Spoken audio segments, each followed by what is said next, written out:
Bismillahirrahmanirrahim. Baik, Ustaz menyampaikan bahwa malaikat itu tidak bermaksiat. Lalu bagaimana dengan Harut dan Marut? Masya Allah. Baik, bukan saya yang menyampaikan, tapi Al-Quran yang menyampaikan, dan saya kemudian meneruskan penyampaian itu. Baik, Quran surah ke-66, At-Tahrim ayat yang ke-6, posisi paling kiri sebelah atas. Terkait Harut dan Marutnya, ya, ayat pertama, Quran surah ke-66, At-Tahrim ayat yang ke-6-nya, itu statement Allah tentang malaikat tidak bermaksiat.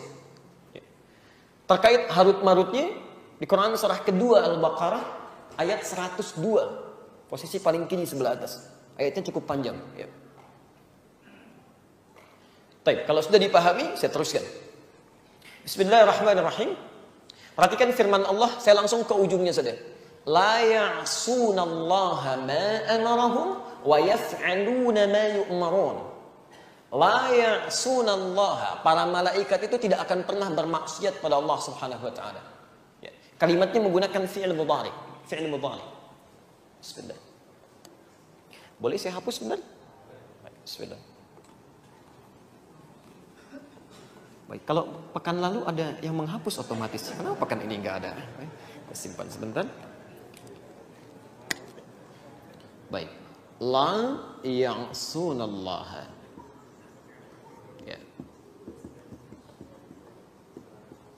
Ma amarahum. Perhatikan kalimatnya, kita tafsirkan dengan lebih dalam. Ma amarahum. Wa yaf'aluna ma yu'marun. Wa yaf'aluna ma yu'marun. Ma yu'marun. Perhatikan kalimatnya. Teman-teman sekalian, fokus. La ya'sunallaha. Para malaikat itu bentuknya jama' ini, bentuknya jama'. Jadi mencakup semua. Mencakup semua. Semua jenis malaikat yang diciptakan oleh Allah Subhanahu wa taala, la ya'sun, mereka tidak akan pernah maksiat. Kalimat penafian maksiat menggunakan bentuk fi'il mudhari yang bermakna present, kan? Continuous dan future. Jadi sejak malaikat itu diciptakan, terus berlangsung dengan tugasnya, sampai dengan nanti pun, kapanpun, tetap akan seperti itu saja, tidak akan pernah membantah apa yang telah Allah perintahkan. Yang paling menarik, ma amarahum, apa yang telah Allah tugaskan, perintahkan kepada mereka. Ini menunjukkan bahwa malaikat-malaikat itu punya tugas-tugas khusus yang diperintahkan oleh Allah, yang kalau sudah diberikan tugasnya, dia tidak akan berpindah pada tugas lain. Misal, ada malaikat yang tugasnya cuma zikir aja. Ya, tahmid, membacakan alhamdulillah, alhamdulillah, tasbih, subhanallah, subhanallah, taqdis, ya Quddus, ya Quddus. Quran surah kedua Al-Baqarah ayat ke-30, posisi paling kiri sebelah atas. Wa nahnu nusabbihu bihamdika wa nuqaddisu lak. Sedangkan kami terbiasa bertasbih kepadamu, bertahmid kepadamu, bertakdis kepadamu. Jadi itu dari sejak diciptakan sampai kapanpun begitu aja. Subhanallah, subhanallah, subhanallah, alhamdulillah. Tidak pernah berubah. Ada yang tugasnya mencabut nyawa. Quran surah 32 ayat 11, posisi paling kanan sebelah bawah. Ya qul yatawaffakum malakul mautil ladzi wukkila bikum. Katakan Muhammad, kami akan utus malaikat yang ditugaskan khusus nyabutin nyawa aja tuh. Dari mulai diciptakan sampai dengan kiamat nyabutin nyawa aja, Pak, dan enggak pernah bosan. Begitu seterusnya. Ya, enggak ada sifatnya maksiat, ya. Ada yang tugasnya menurunkan wahyu, Jibril, wahyu aja terus. Ada yang rezeki, Mikail, itu aja terus. Quran surah kedua ayat 98 itu, Mikail. Itu aja, nggak pernah berganti. Di Anda bayangkan, berganti tugas saja tidak memungkinkan, apalagi maksiat. Ya, Jibril, saya dibosan lihat orang-orang ini, sudah menjelang mautnya nih. Kamu aja yang cabut ya, saya yang nurunin wahyu. Nggak bisa begitu. Jadi begitu sudah ditugaskan, selesai masalah. Sifat malaikat tidak mungkin bermaksiat. Wa yaf'aluna ma yu'marun, dan mengerjakan sesuai dengan tupoksinya. Tugasnya itu yang dikerjakan.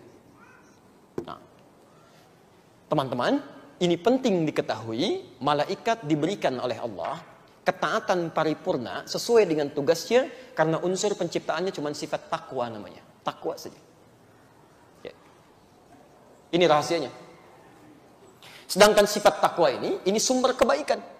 Baik semua. Di kumpulan kebaikan-kebaikan itu disebut dengan takwa. Jujur, tawadhu, sabar, rendah hati, taat, itu semua sifatnya takwa. Disebutkan 115 kali dalam Al-Quran. Ya. Jadi kalau misalnya ada malaikat hebat, patuh, tidak pernah bermaksiat, Anda jangan pernah memuji, karena sifatnya begitu.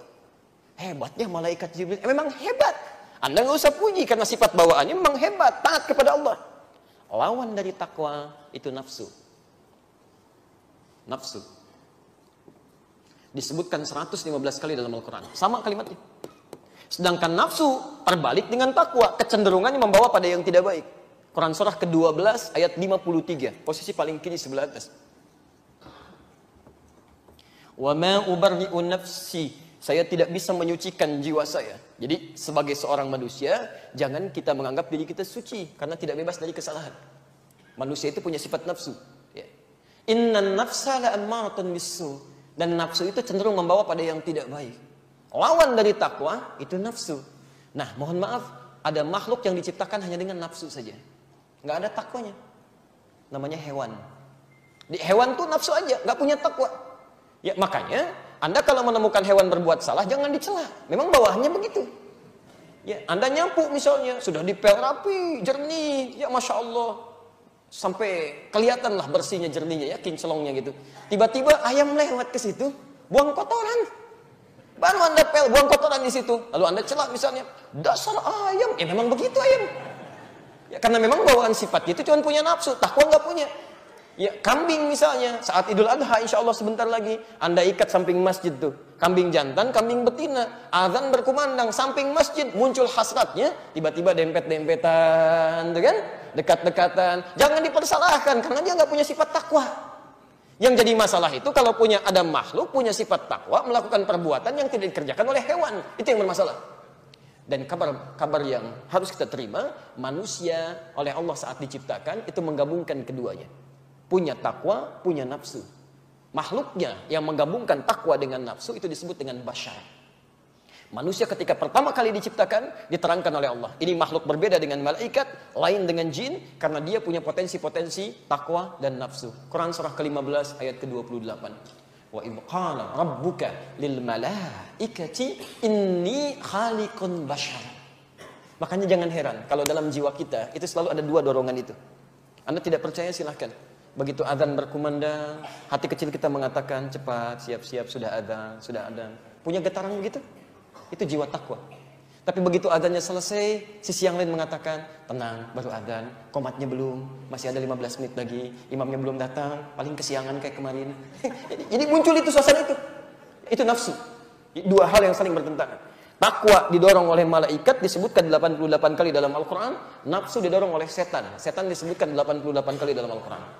Nah, teman-teman, apa hubungan dengan Harut dan Marut? Mari kita lihat dulu, apakah dipahami ini dua malaikat yang bermaksiat, atau jangan-jangan yang bermaksiat bukan malaikat, tapi yang bermaksiat manusianya, dengan potensi nafsunya itu. Yuk kita lihat. Saya langsung ke ujung ayatnya saja, ke pertengahan, supaya mudah dipahami dan cepat kita menjawabnya. Wa ma yu'allimani min ahadin hatta yaqula innama nahnu fitnatun fala takfur. Ini poinnya. Ini poinnya, hati-hati. Jadi Allah menurunkan malaikat, dua malaikat yang ditugaskan khusus membawa ilmu tertentu sebagai ujian bagi manusia. Normal seperti malaikat yang lain. Ya. Ada pemberi rahmat, ada pencabut nyawa, ada yang sifatnya menurunkan ujian, ada. Wattaba'u ma tatlu syayatinu ala mulki Sulaiman wa ma kafara Sulaiman walakinna syayatina kafaru yu'allimuna an-nasa as-sihra. Ya, awas, wa ma yu'allimuna an-nasa as-sihra. Awas, hati-hati. Jangan salah memahami. Di sini ayat ini menerangkan tentang Nabi Sulaiman, setan, kemudian dua malaikat, Harut dan Marut, yang diturunkan di Babilonia, di Babilonia. Fokus. Nabi Sulaiman diterangkan oleh Allah di situ, seorang nabi dan rasul, diberikan kekuasaan luar biasa, bisa menggerakkan jin, bisa bahkan menyuruh setan dan sebagainya, dan bisa menggerakkan sesuatu yang tidak bisa digerakkan oleh manusia biasa. Dan disebutlah ada orang mengatakan, oh, ini Sulaiman sudah ingkar nih, punya ilmu khusus, dibantah oleh Al-Quran. Lihat, wa ma kafara Sulaiman walakinna syayatina kafaru. Sulaiman tidak punya sihir, tidak punya macam-macam, tapi itu mukjizat yang menegaskan kerasulannya. Setanlah yang kemudian mengajarkan sihir. Setan ini. Ada lagi yang mengatakan, oh bukan setan. Sihir itu asalnya dari malaikat yang memang mengajarkan ilmu sihir, kemudian diambil oleh setan. Ditepis lagi oleh Quran. Tidak. Malaikat yang diturunkan oleh Allah itu, namanya Harut dan Marut, di Babilonia, itu ditugaskan bukan untuk mengajarkan sihir, tapi untuk menguji manusia dengan ilmu yang luar biasa. Lihat kalimatnya. Wa ma yu'allimani min ahadin hatta yaqula innama nahnu fitnatun fala takfur. Sebelum mereka mengajarkan orang-orang yang ingin belajar kepada dua malaikat ini, keduanya berkata, kami ini ditugaskan untuk memberikan ujian. Jangan disepelekan ya, dan jangan diselewengkan ilmu ini. Jadi kalau kalian belajar, gunakan pada yang baik-baik, jangan kemudian diselewengkan pada yang buruk. Fala takfur, jangan keluar dari ketentuan Allah. Tapi kemudian yang belajar ini diperdaya oleh setan, setanlah yang mengarahkan itu sehingga menjadi ilmu sihir. Dari situlah kemudian sihir diharamkan sampai dengan hari kiamat nanti. Jelas di sini? Nah, jadi jangan ada salah persepsi memahami bahwa malaikat Harut dan Marut kemudian menyimpang dari ketentuan Allah dan bermaksiat. Itu dibantah tegas oleh Al-Quran. Ini yang membedakan ketentuan dalam Al-Quran dengan pernyataan-pernyataan di Bible. Karena di Bible itu disebutkan bahkan Jibril, yaitu bermaksiat kepada Tuhannya, kepada Rabbnya, dengan melakukan pembangkangan dan kerjasama dengan iblis. Itu ada, ya, ada. Bahkan sempat Hollywood memfilmkan kalau tidak salah itu, ya, dengan saya wallahu alam itu ya, yang kayak gitu. Tapi ada sempat itu.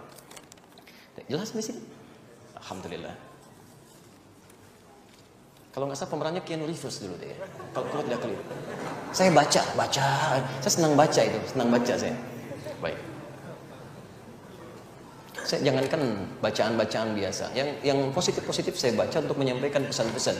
Berita saya baca, bola saya baca, tapi nonton bola saya enggak. Buang-buang waktu. Itu dari ujung sampai ujung sini saya baca tuh, saya hafalin nomor seri mobilnya, tempat rumahnya, macam-macam. Ya dari B113LK, B126LK, B126 ALT sampai yang ke sini B2870YL, bukan B2291YW. Saya hafal dan saya tahu orangnya. Jadi kalau ada di tempat lain, nanti saya kasih tahu mobil Anda ada di sini gitu kan. Alhamdulillah. Insyaallah. Tapi ini rahasia di antara kita ya.